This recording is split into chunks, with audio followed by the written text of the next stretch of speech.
Number 2, organ system in human being. अभी देखें the digestive system. Digestive system किसे कहते हैं? निज़ाम इंहज़ाम, यानी वो निज़ाम जिसमें फूड हमारे जिस्म में हज़म होती है, डाइजेस्ट होती है। Everything that we eat is changed into a liquid inside the body before we can use it. अच्छा, जब कोई भी चीज़ जब हम खाते हैं तो वो क्या होती है? Change into liquid inside the body before we use it. कोई भी लिक्विड मतलब कोई भी चीज़ हम खाते हैं तो वो लिक्विड में कन्वर्ट होती है, ठीक है। The break down of food in the presence of oxygen to release energy is called digestion. अभी क्या होता है? फूड का ब्रेक डाउन होता है, फूड छोटे छोटे टुकड़ों में, ठीक है, डिवाइड होता है ऑक्सीजन की मौजूदगी में, और इस दौरान एनर्जी रिलीज़ होती है, और इस सिस्टम को, इस प्रोसेस को बोलते हैं digestion. Food is digested inside a long tube inside the body. अब बॉडी के अंदर एक लॉन्ग ट्यूब में क्या होती है? फूड डाइजेस्ट होता है। This tube is called the gut और द एलिमेंट्री कैनाल। इस ट्यूब को क्या कहते हैं? गट या एलिमेंट्री कैनाल कहते हैं। The alimentary canal is over 7 metres long. ये एलिमेंट्री कैनाल कितनी लंबी होती है? 7 metres long. The wall of the gut produce chemical called digestive enzymes which help in the break down of food. अब gut की दीवारों में डाइजेस्टिव एंजाइम्स होते हैं जिसकी वजह से खुराक ब्रेक डाउन होती है, छोटे छोटे टुकड़ों में तकसीम होती जाती है, ठीक है, जहाँ से फिर वो एनर्जी में तब्दील होती है। The process of digestion. Digestion of food starts in the mouth, ठीक है। ये डाइजेशन ऑफ फूड माउथ से स्टार्ट होता है। Teeth help to grind food in a pulp. ये पल्प बनाते हैं, गोदा सा बनाते हैं, नरम दांत क्या करते हैं? फूड को नरम गोदा सा बनाते हैं चबाकर। At the same time it is mixed with saliva from the salivary glands. मुंह के अंदर स्लाइवरी ग्लैंड्स होते हैं जिससे स्लाइवा बनता है। स्लाइवा हमारे मुंह के अंदर थूक बनता है, उसे बोलते हैं, लिक्विड को बोलते हैं स्लाइवा, और ग्लैंड से बनता है जिसे स्लाइवरी ग्लैंड्स बोलते हैं। Saliva helps to open the food. Also, it starch digests the starch in the food into sugar. ठीक है, ये फूड से स्टार्च को डाइजेस्ट करने में भी स्लाइवा हेल्प करता है।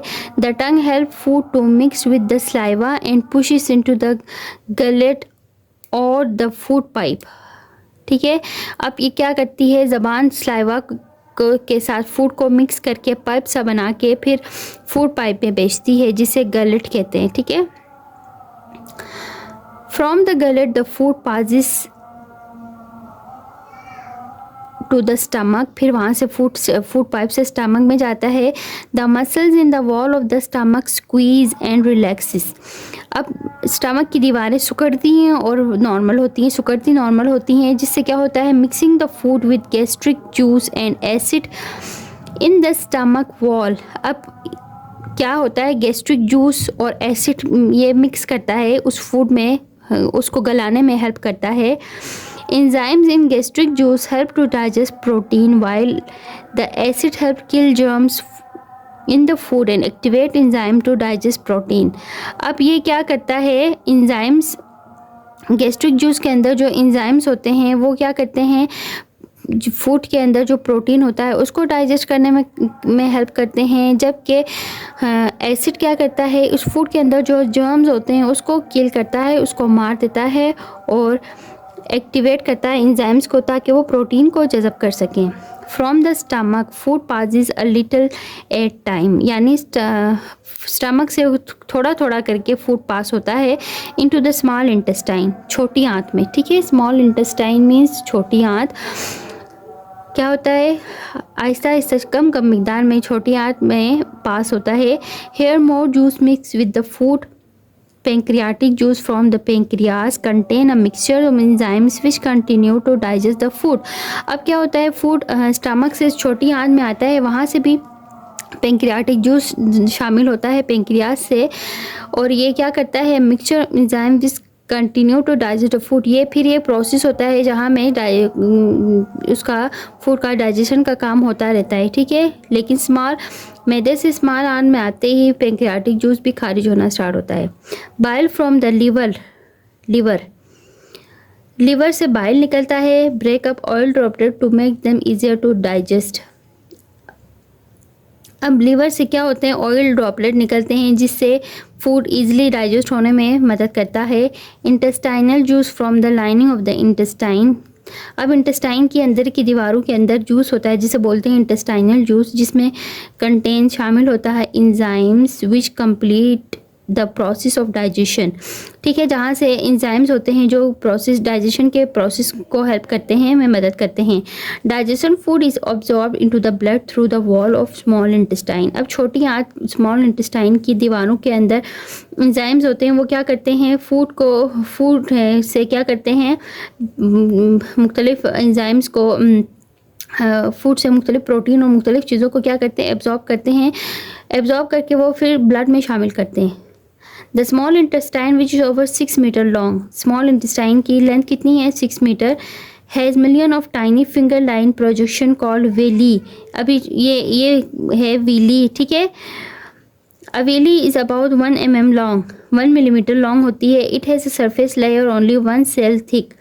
It allows digestive food pass through it easily. It has network blood capillaries which observe digested food and carry into the liver. अब ये क्या करती हैं, वेली क्या करती हैं, फूड को डाइजेस्ट करती हैं। इनकी लेंथ होती है 1 mm होती है और ये बहुत पतली होती हैं जिसकी थिकनेस 1 cell जितनी होती है।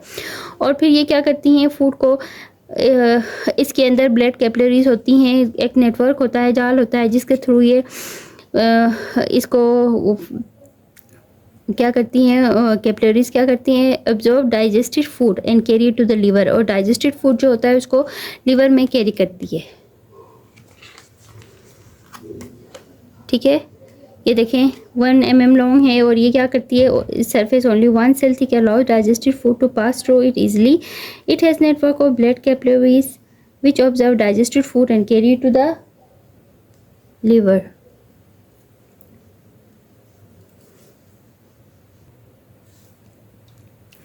Undigested food passes into the colon or the large intestine where water is absorbed from it.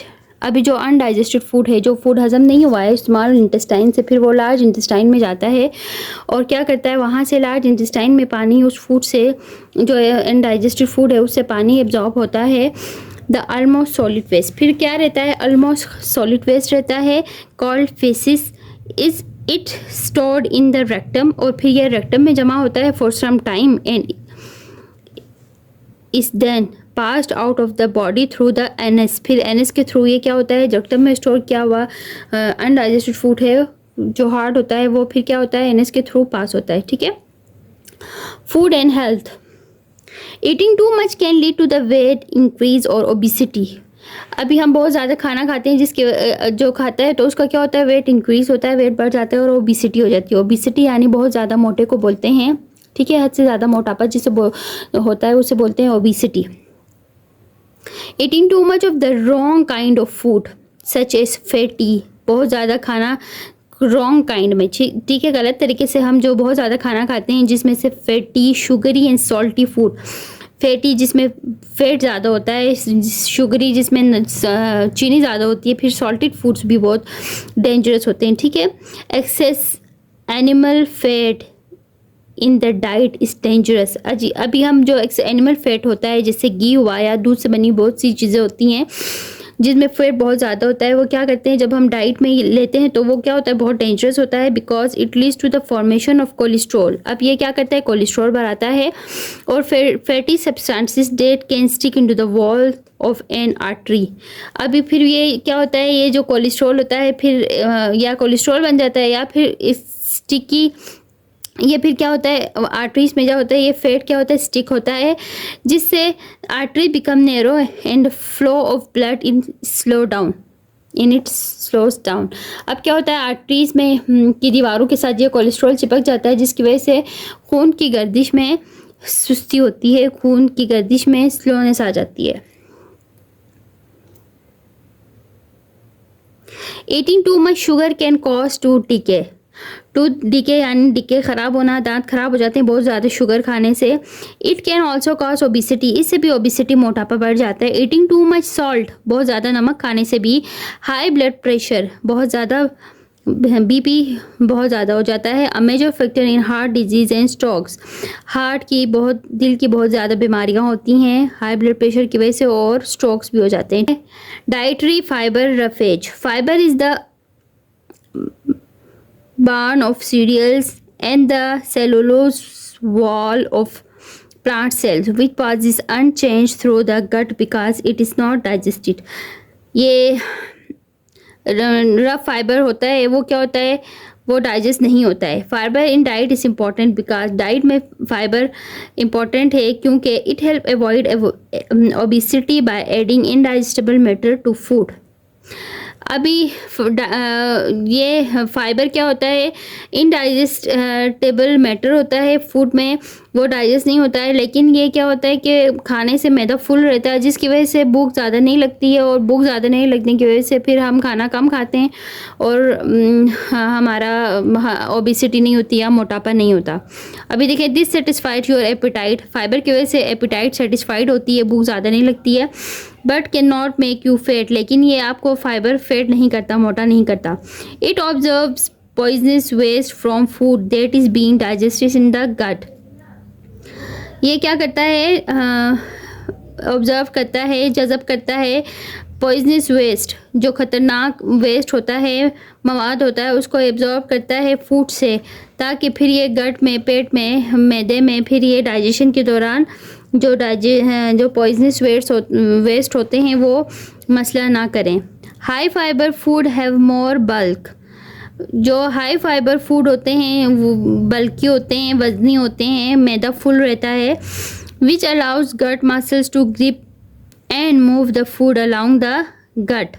ठीक है, low fibre diets are more likely to cause, जिसके वो खाने जिसमें फ़ाइबर कम हो उससे कॉन्स्टिपेशन यानी कब्ज़ हो सकती है, हार्ट डिजीज़, दिल की बीमारियाँ, डायबिटीज़, शुगर एंड कैंसर, और कैंसर की बीमारी। Disorder of digestive system, indigestion में because if too much gastric juice is produced, indigestion तब होती है जब मैदा बहुत ज़्यादा गैस्ट्रिक जूस प्रोड्यूस करता है। This can happen if a person does not eat regularly और ईट फूड टू क्विकली। अच्छा, ये गैस्ट्रिक जूस तब मैदा रिलीज़ करता है जब एक बंदा बहुत ज़्यादा मतलब रेगुलरली खाना नहीं खाता है या बहुत क्विकली तेज़ी से खाना खाता है। जब खाता है तो बहुत क्विकली खाता है। Indigestion can cause diarrhoea, indigestion से डायरिया हो सकती है। इनडाइजेशन टेबलेट्स और liquids are taken to ease the pain. अब इनडाइजेशन के या गैस्ट्रिक पेन को ख़त्म करने के लिए मेडिसिन या सिरप्स लिए जा सकते हैं। They have to naturalise the acid, फिर इसकी वजह से एसिड न्यूट्रलाइज होता है। Not eating enough roughage can cause constipation. ठीक है, रफेज यानी फाइबरी फूड ज़्यादा ना खाने की वजह से कॉन्स्टिपेशन हो सकता है। Eating fresh fruits and vegetable can help relieve constipation, constipation को ख़त्म करने के लिए हम फ्रेश फ्रूट और वेजिटेबल खा सकते हैं। इट सर्व्स के in severe cases medicine called laxatives can be given. अच्छा, बहुत ज़्यादा मसाइल की सूरत में ये मेडिसिन भी रिकमेंड की जा सकती हैं। Ulcers, if acid and enzyme eat into the stomach wall the result stomach ulcer. अब बहुत ज़्यादा एसिड्स की वजह से मैदे की जो स्टमक की वॉल्स होती हैं वो ख़राब हो जाती हैं, जिसकी वजह से ज़ख्मी हो जाती हैं, जिसकी वजह से अल्सर होता है।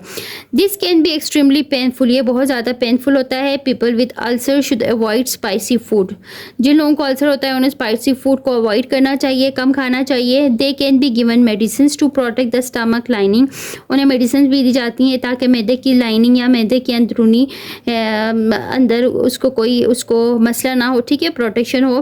People with stomach ulcer are advised to include egg and milk in their diet, जिन लोगों को स्टमक अल्सर होता है उनको एग्स और मिल्क रिकमेंड की जाती हैं उनकी डाइट में, so there the lining of the stomach can be repaired, इस तरह उनकी स्टमक की लाइनिंग है वो दोबारा ठीक हो जाए। द रिस्पायरेटरी सिस्टम, रिस्पायरेशन किसे कहते हैं, सांस लेने को कहते हैं, और रिस्पायरेटरी सिस्टम सांस लेने का निज़ाम। We use energy to walk, run, work and digest our food. हम एनर्जी इस्तेमाल करते हैं किस लिए? चलने के लिए, भागने के लिए, दौड़ने के लिए, काम करने के लिए, एंड डाइजेस्ट आवर फूड, और अपने फूड को डाइजेस्ट करने के लिए, हजम करने के लिए। We use energy for everything. हम एनर्जी इस्तेमाल करते हैं हर चीज़ के लिए। That goes in the body, जो हमारे जिस्म में जाती है। We obtain energy for all our activities by a process called respiration. ठीक है, रिस्पायरेशन के प्रोसेस के ज़रिए हम एनर्जी हासिल करते हैं। Respiration is the process by which food is broken down और oxidised in the body to release energy.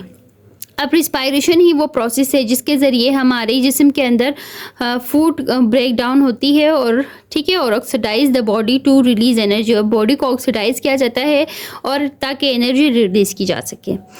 The body take in oxygen from the air for respiration. अभी हमारी बॉडी ऑक्सीजन लेती है हवा से रिस्पायरेशन के लिए। Eight the same time it gives out the carbon dioxide produce by respiration. अभी respiration के ज़रिए जब हम इनहेल करते हैं ऑक्सीजन, तो एक्सहेल क्या करते हैं? कार्बन डाइऑक्साइड बाहर निकालते हैं। This exchange of gases take place in the lungs. अब ये तमाम एक्टिविटीज़ और तमाम काम किधर होते हैं? लंग्स में, हमारे फेफड़ों में। The lungs are present in the space in the chest called the thoracic cavity. The voice box or larynx makes sounds used to speaking. The windpipe or trachea, it held open by rings of cartilage, soft bone. The lungs are soft and spongy. The ribs protect the lungs. Intercostal muscles present between the ribs help bring about breathing movement. When they contract, they pull the rib cage upward and the chest increase in volume. ठीक है, अभी lungs के बारे में बताया है कि यहाँ ये किधर मौजूद होते हैं। ठीक है, हमारी चेस्ट के अंदर की तरफ मौजूद होते हैं, और ये इस क्या होता है, एक विंड पाइप के थ्रू हम हवा इनमें जाती है, लंग्स में जाती है। इस विंड पाइप को ट्रेकिया बोलते हैं। ठीक है, अच्छा, it open by rings of cartilage. ये रिंग्स ऑफ कार्टिलेज हैं, ये क्या हैं? इसे बोलते हैं रिंग्स ऑफ कार्टिलेज। इन्हें ये सॉफ्ट बोन है। The lungs are soft and spongy. अब लंग्स क्या होते हैं? बहुत सॉफ्ट होते हैं, स्पंजी होते हैं। अभी हमारी रिब्स इनको प्रोटेक्ट करती है।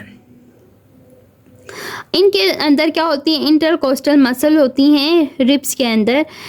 Help bring about breathing movement, और जो क्या करती हैं? ब्रीदिंग मूवमेंट में हेल्प करती हैं। When they lower the rib cage and the chest decreases in volume. जब ये लोअर होते हैं तो चेस्ट का वॉल्यूम डिक्रीज होता है। The wind pipe divided into two tube called bronchi.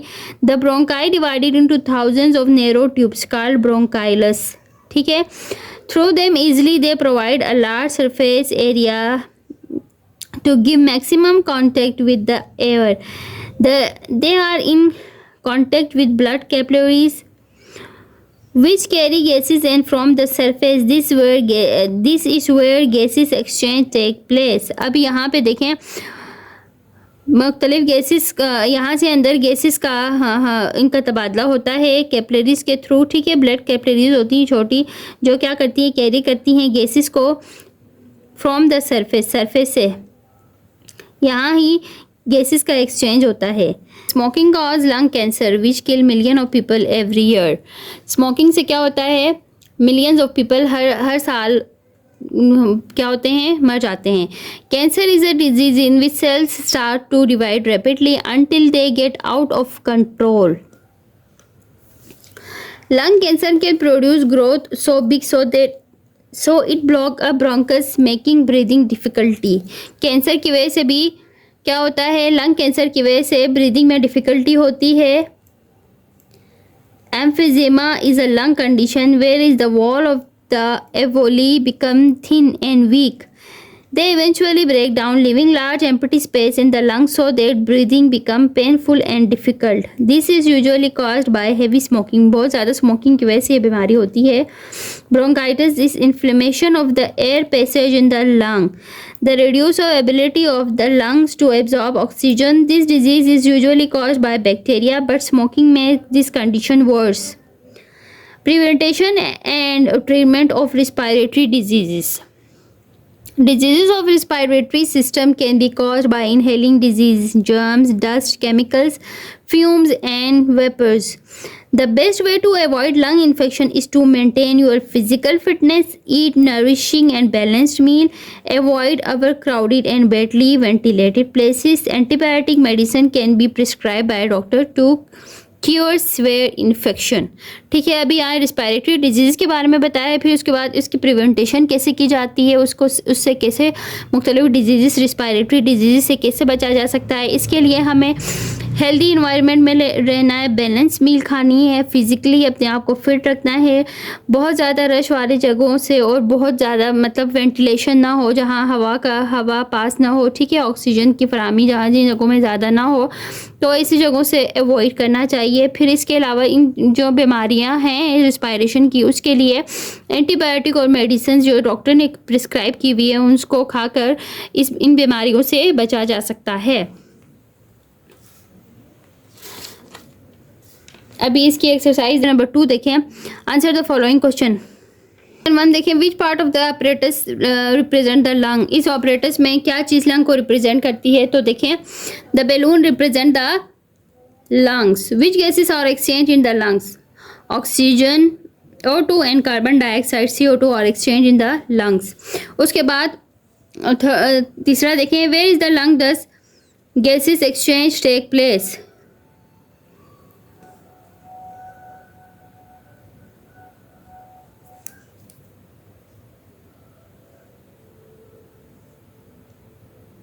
उसके बाद डी देखिए, explain why we breathe out more carbon dioxide that we breathe in. We breathe out more CO2 because it is waste product of cellular respiration.